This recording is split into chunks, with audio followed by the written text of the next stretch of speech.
Yet the ability to market and therefore make a living from this is only increasing linearly instead of exponentially.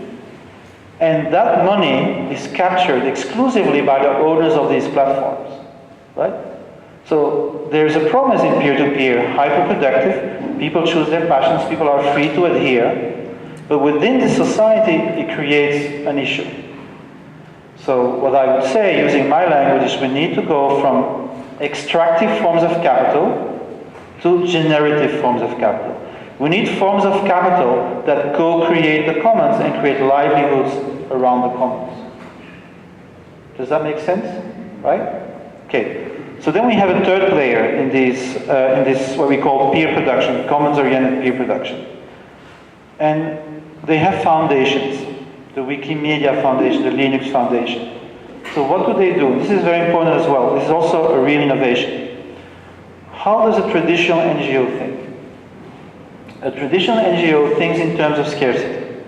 There's a problem in the world. We need to mobilize resources, and we're going to direct the resources to the problem.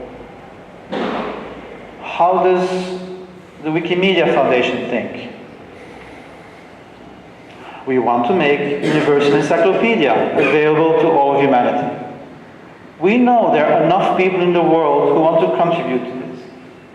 Therefore, we create and maintain a platform of cooperation that allows people to do this over time. Right? It's not a scarcity thinking, it's a form of abundance thinking. You have a problem, there's enough people with knowledge that can solve this. And so you enable and empower this process to occur. Okay, I went yesterday to something called R Labs. Is there anybody from R Labs that I don't say anything stupid? No? Okay, I can go for it. So R Labs. This is they have 4 centers, I think, in South Africa. Amazing stuff in what you call it, the flatlands, the Cape Flats, right? So what they're doing is taking young people from the flats, taking them 9 months, and helping them realize their dreams, basically. Like, what do they need to know to become empowered economically and as a citizen? So 9 months is a bit like a birth. They don't ask for degrees, and they don't deliver degrees, right? So this is the same idea. It's called non-credentialism. You don't need credentials in a system like that. You just need to prove that you can do it. Yeah? So just to say a bit about this, the hierarchy in these new systems do not command, but they do control. They control the quality of the work done, and they protect the integrity of the system. So everybody can contribute to the Wikipedia, but there's somebody out there, an editor, who will say yes or no. This is not good enough. They can abuse that power. But here's what you can do in a system like that. You can fork, you can copy, it's open, and you can go your own way, which you cannot do in a hierarchical organization, right? Okay. So, now this system. So, let's go back to the Indo-Roman Empire, right? So some enlightened slave owner frees his slaves. Some enlightened emperor frees 40,000 slaves in a day. Some enlightened German tribe tells the slaves in the city, if you leave, we free you. All these things happened.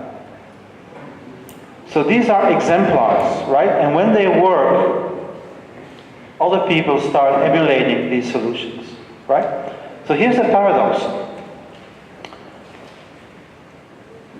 What does Google do? What does Facebook do? What does YouTube do? What does Airbnb do? What do they do? They are forms of capital that invest in peer-to-peer dynamics. Yeah?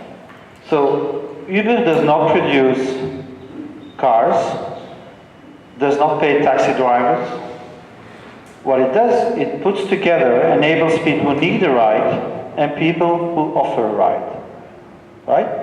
Airbnb does not produce hotels.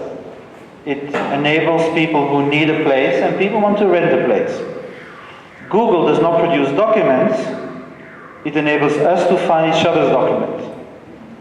Facebook, etc., etc., etc., right? So that we have a new form of capital, which I call netarchical capital, which is actually investing in peer-to-peer. Now, this is happening on a fairly massive scale, and why is this happening? So, it's not difficult to understand. So, I'm an entrepreneur. I have enough money to invest in 5, 50, 500 researchers, whatever. I'm going to compete against every other company doing the same thing as I do, right? This is now the game. Okay, well, I'm another entrepreneur, and I'm going to do this a bit differently. By joining an open design community, I can still pay my 5 researchers, but I have access to 5,000, right?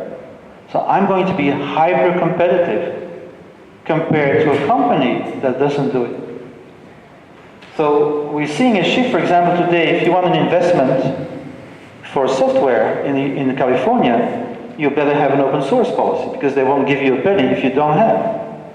And that's the reason, right? The reason is that if you join a commons as an entrepreneur, even from a very narrow-minded, profit-seeking motive, you have access to this knowledge pool. So IBM decided to invest 2,000 people and to switch all its internal infrastructure to Linux. They pay 2,000 people, but they get access to all the engineers paid by all the other companies who use Linux. And not only that, there are 25% of the people in Linux working for free. Because there are people who want to solve their own problems, and they can because it's an open system, right? So this is the reason why you see industry shifting to this new model as well. Now, to go back to my Roman analogy, this is how societies change, right? So the idea is you have an old system that's creating problems. Small problems, destroying the planet, creating more social inequality, right? So people are looking for solutions. But also the people on the top, they're actually investing in the solutions. But here's the thing, the solution carries a different value proposition, has different values, right? What's the value of the commons? It's not labor creating a commodity. It's contributors creating a commons, right? So within capitalism, you have this paradox. You have a post-capitalist dynamic emerging. And capital is investing in communism. Right? What is the rule of communism in the 19th century? Everybody can contribute and everybody can use. That's exactly how the Wikipedia works. So we have a highly paradoxical situation. Right? I'm sure Marx didn't predict this. Or maybe he did, who knows. But anyway, so this is really strange. And this is how societies really change. Not because people at the bottom protest and take power, but because the whole population is actually looking for solutions and moving in that direction. But what is important is, what kind of social contract will we get? Right? So this is not like an utopia that everything is going well and everything is going better and better. So the question is that we have labor and capital in the system today, and now we have peer producers versus netarchical capital. Both exist at the same time. And the question is, what kind of deal can we get? Right? Because this is very important. And here's a problem. It's a raw deal. Right? Under the present system, it's a pretty raw deal. Because it creates precarity. More and more people working for free. Yeah, you look at Europe, Spain, 48% of young people are unemployed. Greece, probably pretty much higher than that. France, maybe 38%. Right?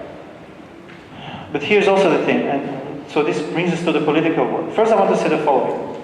If you look at this model, contributory community, entrepreneurial coalition, and foundation, and you think about this as a form of society, here's what you get. You get a productive civil society. right? In our language, we say non-profit, non-governmental, meaning that the civic world is derivative. It's what you do when you come home tired, right? In this model, it's citizens contributing to common goods. They're actually productive. The value is created in these commons. Then, when you look at the market function, what you could say is, well, we need forms of market that can co-create commons and create livelihoods for the commoners. So if that works, we have an ethical market economy. One that internalizes the externalities, right? We know about this. Externalities is in the market form that we know today. I'm dealing with you out of mutual self-interest. That it creates poverty and environmental collapse, that's not really our problem, right? So we have a state from the outside that regulates, ideally, all these externalities. In the commons model, what you say is actually that these market forces, because they are codependent on a common, have to integrate these externalities in their work. They have to become generative vis-a-vis the commons. And then the state, which today is a hierarchical state, producing public services without any participation, etc., can become a partner state, right? It's the collective function of the foundation. How can we enable and empower citizens so they can become personally and socially autonomous, right? So what the foundation does for a particular community, we can think about a form of state that would do the same. So that's where the example of Bologna comes in, right? So Bologna is an example of a partner state city, if you like. We'll start to think about the state in a different way. There's some other examples maybe I can mention. Let me think. Okay, this is in Grenoble in France. There's a new coalition that won with an overwhelming majority. And the way they describe themselves, as they're still traditional parties, is we enable civic society. And so about 1/3 of their candidates are non-political candidates from active citizenry. In Barcelona, this is for me very exciting, right? You probably know. So here's what happened. In 2011, a massive mobilization of the Spanish people on the squares, right? The Indignados movement. At the beginning, they were anti-political. So if you had any badge from a party or a union, you could not show yourself on the squares.